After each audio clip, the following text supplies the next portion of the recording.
Herkese merhaba, ben Aykut Yavuz. YouTube kanalıma hoş geldiniz. Aykut Yavuz Fransızca dersleri. Şimdi bu videoda sizler için le subjonctif ve le conditionnel konularını özet bir şekilde anlatmak istiyorum. Daha önceki videolarımda le subjonctiften de le conditionnelden de bahsettim. Ayrı ayrı anlattım. Ama tek video olsun ve böyle özet, hap gibi böyle akşam yatmadan önce dinleyeceğiniz ya da sabah böyle gün içerisinde ya da nasıl isterseniz hızlı bir şekilde konuyu hatırlamak için özet niteliğinde bir video olacak sizler için. Dersimde göreceksiniz, örnekler de verdim. Onları not almanızı tavsiye ediyorum. Kanalıma abone olmayı unutmayın. Instagram sayfamda, hesabımda paylaşımlar devam ediyor. Orayı da mutlaka takip edin. Şimdi dersimize başlıyoruz. Önce le subjonctif'i bir anlatayım kısaca. Şimdi le subjonctif est utilisé pour exprimer en général une action ou une situation incertaine. Şimdi bu cümlede ne anlatmak istiyor? Özetle şu, subjonctif hangi durumlarda kullanılıyor?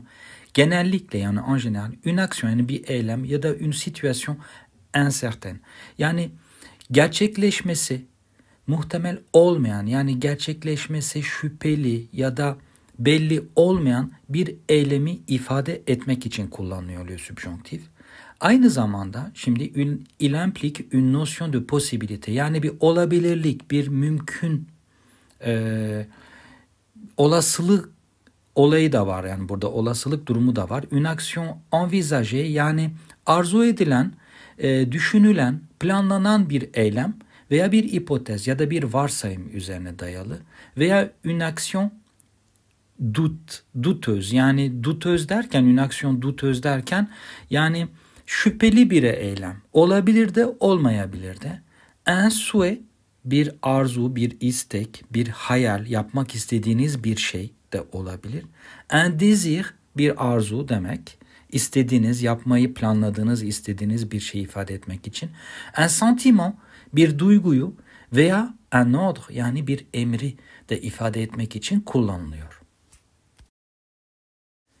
Dolayısıyla bu subjonctif hangi tip fiillerle kullanıyor? İşte burada yazdım. Un doute yani bir şüphe uyandıran, şüpheyle ilgili bir fiil söz konusu olduğunda yani o fiil, o cümleyi kurarken bir şüphe var. Doute diyoruz biz buna. Une incertitude yani belirsizliği, une situation incertaine aslında belirsiz bir eylem söz konusu burada, bir olay. Yani bir belirsizlik söz konusuysa. Dolayısıyla un souhait yani bir dilek, une envie bir arzu, bir heves de olabilir, bir şeye heves ediyorsunuz, yapmak istiyorsunuz. Un jugement bir yargı söz konusu olduğunda veya une émotion dediğimiz bir duygu ifadesinde de kullanabiliyoruz bu subjonctifi arkadaşlar. Şimdi örneklere bakalım. Exemple. Je veux que tu sois à l'heure. Expression du souhait demişim parantez içinde. Yani bir arzu. Aslında bu aynı zamanda bir ordre yani bir emir anlamında da yani bir talep anlamına da geliyor. Bu cümlenin anlamı şu. Je veux que tu sois là à l'heure. Burada vaktinde olmanı istiyorum, diliyorum, arzu ediyorum anlamında bir cümle bu. Souhait yani zaten souhaiter arzu etmek anlamı var. Burada et fiilinin subjonctif halini kullandık. Tu sois burada. İkinci örnek. Je souhaiterais que tu sois présent pour mon anniversaire. Burada da un souhait, une envie dedim parantez içinde. Gördüğünüz gibi un souhait bir arzu, une envie bir istek gene o da bir arzu. Yani je souhaiterais que tu sois présent pour mon anniversaire cümlesinin anlamı yaş günüm için yani yaş günümde olmanı, yaş günüme gelmeni istiyorum, arzu ederim anlamında bir cümle. Yine être fiilinin subjonctif hali tu sois. Üçüncü cümle. Je suis content que tu réussisses dans tes projets. Burada émotion yani duygunun ifadesi, duygumuzu ifade ediyoruz subjonctifle. Je suis content que tu réussisses dans tes projets. Projelerinde başarılı olmanı seviniyorum, sevindim anlamı var burada. Je suis content que tu réussisses dans tes projets. Projelerinde başarılı olmana, başarılı olduğundan dolayı mutluyum. Başarılı olmana seviniyorum anlamında. Dördüncü örnek. Il est possible que ton ami ne puisse pas venir à la fête ce week-end. Şimdi burada parantez içinde gördüğünüz gibi incertitude yazdım. Belirsizlik demek. Az önce bahsettim. Subjonktifin kullanım alanlarında. Incertitude de yani belli olmayan bir olay. Cümlede ne diyor? Il est possible que yani mümkündür ki ton ami ne puisse pas venir à la fête ce week-end. Yani bu hafta sonu ki eğlenceye arkadaşının gelmeme durumu var. Arkadaşın gelmemeyebilir anlamı var burada. Yani ton ami arkadaşın ne puisse pas venir. Buradaki pouvoir fiilinin subjonktif hali kullanılmıştır. Arkadaşın hafta sonu meydana gelecek ya da hafta sonu olacak eğlenceye gelmeme durumu var. Il est possible que. Il est possible qu'nün anlamı mümkündür ki, olabilir ki anlamında bir kalıp. Beşinci örnek. Il est essentiel que vous fassiez vos devoirs avant la réunion. Expression du souhait yine bir arzu, yani bir istek var aslında. Bir şey arzu ediyoruz. Bu cümlenin anlamı da şudur. Il est essentiel que, il est important que, il est primordial que ile aynı anlamda çok önemlidir ki anlamı katıyor burada bu kalıp. Il est essentiel que vous fassiez vos devoirs avant la réunion. Yani toplantıdan önce ödevlerinizi yapmanız çok önemlidir anlamı var. Buradaki vous fassiez gördüğünüz gibi faire fiilinin subjonktif hali kullanılmıştır. Vos devoirs ödevleriniz. Réunion buradaki réunion'dan kasıt işte veli toplantısı öncesi. Yani okulda veli toplantısı olacak ya da bir toplantı var okulda. Bir öğretmen öğrencilerine diyor ki bakın toplantıdan önce ödevlerinizi yaparsanız iyi olur. Yapmanız çok önemli. Il est essentiel que. Il est important que de diyebilirdik. Il est primordial que de diyebilirdik. Hepsi burada önemli bir durumu vurgulamak için kullanılan kalıplar. Bu kısımda da les terminaisons et la conjugaison dedim başlığı. Yani les terminaisons du subjonctif yani subjonctif modun, subjonctif présent modunun bitiş ekleri yani çekim ekleri.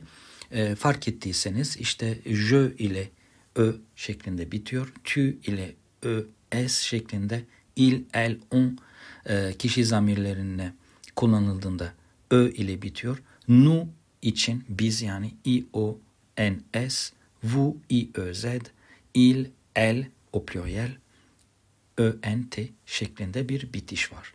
Burada iki tane temel fiilin çekimini de yaptım. Parler ve aimer. Parler konuşmak, aimer sevmek. Parler için que je parle, que tu parles, qu'il, elle, on ya da qu'il, qu'elle, qu'on parle, que nous parlions, que vous parliez, qu'il, qu'elle parle şeklinde bir subjonktif çekimi var parler fiilinin. Aimer fiiline gelelim. Que j'aime, dikkat ettiyseniz ö ile bitiyor yani e ile bitiyor. Que tu aimes, ö, s ile bitiyor. Qu'il, qu'elle veya qu'on aime ö ile bitiyor. Que nous aimions, i, o, n, s ile bitiyor. Que vous aimiez, i, ö, z ile bitiyor. Qu'il, qu'elle, aime ulamayı unutmayalım. Que nous aimions, que vous aimiez, qu'il, qu'elle, aime. Oradaki s takısından dolayı bir ulama var, liaison var. M, Ö, N, T ile bitiyor. Bu bitişleri unutmayalım lütfen. Subjonktif gerçekten çok önemli bir mod. Kondisyonel gibi bu subjonktif ve kondisyonel Fransızcanın gerçekten ABC'si. Fransızca biliyorum demek istiyorsanız o zaman bu subjonktif ve kondisyoneli öğrenmeniz gerekiyor. Şimdi gelelim le conditionnel. Le conditionnel présent est employé pour demander quelque chose poliment, pour donner une information sans certitude, mais aussi pour formuler un désir, un souhait. Kısaca tanımı bu. Daha önceki dersime de göz atmanızı tavsiye ediyorum. Orada da detaylıca anlattım. Burada kısaca anlatacağım örneklerle birlikte. Şimdi le conditionnel présent est employé pour demander quelque chose poliment. Yani kibarca bir talepte bulunmak için kullanılıyor. Pour donner une information sans certitude yani bir bilgi vermek ama bir kesinlik arz etmiyor. Bir belirsizlik de olabilir. Mais aussi pour formuler un désir. Burada da bir arzu, bir talep yani bir istek ifadesinde de kullanılıyor. Bir isteği ifade etmek için de kullanılan bir moddur. Yani un désir, arzu, un souhait, bir talep, bir istek anlamında. Les terminaisons dedim, bitişler. Je için AIS, tu için AIS, il, elle, on için AIT, nous için IONS, vous için IEZ ve il, elle o pluriel için AIENT. Örneklere geçiyorum. Pourriez-vous fermer la porte s'il vous plaît? Bakın burada kibarca bir talep var. Une demande poli ya da demander quelque chose poliment dediğimiz şekilde. Pourriez-vous fermer la porte s'il vous plaît? Kapıyı kapatabilir misiniz? Lütfen anlamında bir cümle. İkinci örneğe bakalım. Il souhaiterait acheter une maison à la campagne. Kırsalda bir ev satın almayı dilerler ya da kırsalda bir ev almayı arzu ediyorlar, arzu ederler, isterler anlamı var. Burada da bir souhait, bir désir var, bir gerçekleştirilecek bir gerçekleştirmeye aslında istenen bir hayal var, öyle diyelim bir plan var, bir proje var. Bu şekilde de burada bunu açıklayabiliriz. İşte üçüncü örnekte de burada bir donner une information ama sans certitude diyoruz ya, donner une information incertaine yani belirsiz olan bir bilgiyi sunuyoruz, bir bilgi veriyoruz. İşte bu örnekte görüldüğü gibi il se pourrait qu'il pleuve demain yani yarın yağmur yağabilir. Yani yarın yağmur yağma ihtimali var anlamında burada. Il se pourrait'deki anlam burada bunu veriyor. Kondisyonelde gördüğünüz gibi. Üçüncü tekil şahıs il ama burada il se pourrait burada üçüncü tekil şahıs değil, burada hava durumunu ifade eden bir il. Aslında burada bu illere bunu da anlattım, videolarımda var. Il impersonel diyoruz. Kişi zamiri olmayan bir ildir burada. Il pleut. Efendim il fait froid'daki il gibi, il fait chaud'daki il gibi hatırlarsanız. Devam ediyoruz. Örnekler var burada devam ediyor. Gene birkaç örnek daha vereyim dedim size. Bol yani örnek olsun elinizde. Il aimerait travailler à l'étranger. Burada da bir hayal, bir arzu, bir plan, bir gerçekleştirmek istenen bir hayal var. Aslında bir désir, un désir diyoruz, un souhait diyoruz. Yurt dışına çalışmayı arzular ya da bir yurt dışına çalışmayı arzuluyor anlamında bir cümle bu. Il aimerait, burada aimerait kısmı işte kondisyoneldir. Il aimerait. Bitişlere tabii dikkat ediyoruz. İkinci örneğimize bakalım. J'aimerais visiter Paris un jour. Yani bir gün Paris'i ziyaret etmek isterim. Burada da bir souhait var, bir désir var aslında. Geleceğe dönük bir hayal var. Yani j'aimerais visiter Paris un jour dediğimiz zaman yani bir gün Paris'i ziyaret etmek isterim anlamı var. Bir gün Paris'e gitmek isterim anlamı var. Bu bir hayaldir. Gerçekleştirmeyi istediğimiz bir istek aslında bir şey. Üçüncü örneğe bakalım. Si j'avais plus de temps, je voyagerais. Eğer daha fazla zamanım olsaydı seyahat ederdim. Ben parantez içinde bu cümlelerin Türkçe açıklamalarını da yazdım. Çünkü videolarımı izleyenler arasında Türkçe öğrenenler de var. Bana yazıyorlar. Dolayısıyla bu videoda böyle olsun istedim. Böylece yazıyı da görmüş olurlar. İnsan her zaman dinlediğini yazamamaya biliyor. Cümleyi tekrar ediyorum. Si j'avais plus de temps, je voyagerais. Si j'avais plus de temps, je voyagerais. Buradaki kondisyonel kısmı arkadaşlar, je voyagerais olan kısım. Si j'avais plus de temps ise burada biraz bir şart kipi gibi düşünün. Eğer zamanım olsaydı, eğer daha fazla zamanım olsaydı diyoruz. Si ile bu cümleye giriş yapıyoruz. Bir şart var, zamanım olsaydı o zaman ancak seyahat ederdim anlamı var. Bu tip cümlelerde karşınıza çıkacaktır. O yüzden böyle bir örnekte vermek istedim. Dördüncü örneğimize bakalım. Il étudierait davantage s'il était plus motivé. Buradaki si yani şart kipini cümlenin sonuna getirdim. Bu şekilde de olabilir. Il étudierait davantage. Buradaki kondisyonelin vurgusu yani kondisyonel tabii ki il étudierait kısmıdır. Daha fazla motive olsaydı daha çok çalışırdı anlamı var bu cümlede. Il étudierait davantage. Buradaki çok nerede arkadaşlar? Daha çok çalışırdı anlamı nerede? Bakın davantage kelimesi veriyor burada. Davantage. Il étudierait davantage şu demek daha çok anlamı veriyor burada. Il étudierait davantage s'il était plus motivé. Yani daha fazla, daha çok motive olsaydı daha çok çalışırdı anlamı var. Son örnek. Nous irions au cinéma ce soir, mais nous sommes occupés. Şimdi bir virgülle ayırdık.